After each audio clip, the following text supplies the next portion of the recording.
Vous écoutez Europe 1, il est 9h30. Le journal des médias avec Guillaume Janton. Bonjour Guillaume. Bonjour, à la une ce matin, Nicolas Canteloup a pris sa décision concernant son avenir à la télévision. TF1 va miser sur un nouveau programme culinaire malgré l'échec de Masterchef. Et enfin une nouvelle émission pour Valérie Damido sur Énergie 12. Et on commence avec Nicolas Canteloup qui a pris sa décision. Il reste sur TF1 la saison prochaine. Après avoir laissé planer le doute pendant plusieurs semaines, c'est officiel. Nicolas Canteloup sera de retour sur la première chaîne d'Europe à la rentrée. TF1 l'a annoncé hier dans un communiqué. L'imitateur proposera une 5e saison de C'est Canteloup dès le mois d'octobre, toujours aux côtés de Nikos Aliagas. Et puis évidemment, Nicolas Canteloup sera également sur Europe 1 avec sa fameuse revue de presse qu'il fera chaque matin dans la matinale de Thomas Soto pour notre plus grand plaisir. TF1 va lancer une nouvelle émission de cuisine en access. Malgré l'échec de Masterchef, TF1 va proposer un nouveau programme culinaire intitulé Le meilleur menu de France.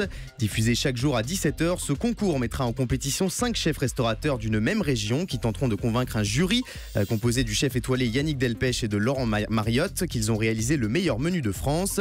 Le premier épisode sera diffusé le lundi 27 juillet à 17h sur TF1. Valérie Damido va présenter une émission de déco sur Énergie 12. C'est l'un des transferts phares de ce mercato télé. Valérie Damido a quitté M6 pour rejoindre Énergie 12. Il y a quelques jours, on vous annonçait qu'elle allait y présenter un magazine scientifique produit par Christophe de Chavannes. Mais ce n'est pas tout.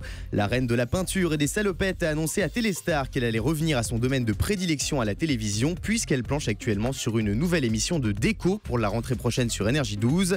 Valérie Damido devrait donc maroufler très prochainement sur la chaîne de la TNT qui, rappelons-le, souhaite viser un public plus familial.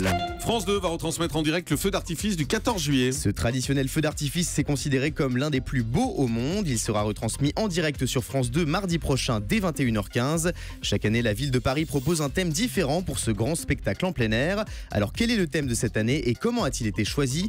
La réponse de Bruno Julliard, premier adjoint au maire de Paris chargé de la culture, au micro d'Europe 1 de Romain Ambro.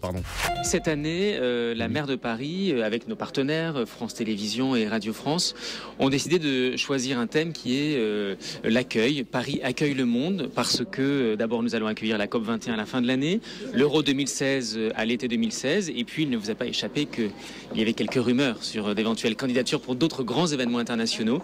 Et donc on a envie d'envoyer un message de solidarité, de fraternité, d'accueil à l'échelle internationale pour dire à quel point nous sommes capables de bien accueillir à Paris.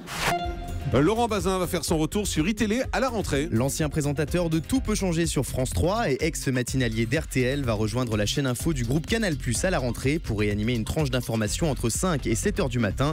Laurent Bazin avait déjà été journaliste sur iTélé entre 2005 et 2010. L'animatrice Karima Charmy quitte W9. La semaine dernière, ça me trouble. W9, oui, c'est une animatrice très sympathique ma foi. W9 organisait son on vous concert. demande pas de draguer, on vous demande de faire des infos. Elle est très jolie. Un showcase avec de nombreux artistes présentés par Karima Charny. À la fin du concert, le directeur général de W9, Jérôme Foucret, a tenu à remercier l'animatrice pour son investissement au sein de la chaîne avant d'annoncer qu'elle allait partir pour de nouvelles aventures. Selon nos informations exclusives, Karima Charny serait en discussion avec plusieurs chaînes, dont Énergie 12, pour y animer une émission quotidienne. Elle avait fait la Starac, c'est oui, ça? tout à fait. Et si elle a des infos, elle vous appelle directement, Guillaume, c'est ça? À mon numéro. Exactement. Une autre animatrice va quant à elle faire son arrivée sur W9. Il s'agit de Louise Éclan. Alors qu'elle n'a plus d'émission sur M6, l'ex-animatrice de 100% Mag et de La France a un incroyable talent va faire son arrivée sur la petite sœur de la chaîne hertzienne. Louise Éclan rejoint W9 pour y animer plusieurs émissions de divertissement, parmi elles des rendez-vous musicaux en soirée, des émissions de variété et la cérémonie musicale du prix Talent W9. Ouais, c'est un transfert en fait, parce qu'elle était dans le groupe M6, donc M6 et W9 c'est les mêmes chaînes, elle n'a plus rien sur M6, donc on la transfère sur W9. On termine avec le chiffre du jour. 2 comme le deuxième numéro de Rock'n'Roll Circus qui sera diffusé le 31 juillet en deuxième partie de soirée sur TF1. Pour sa deuxième édition, ce divertissement déjanté, produit et présenté par Arthur accueillera la comédienne Isabelle Nanty, l'humoriste Claudia Tagbo et le magicien Éric Antoine.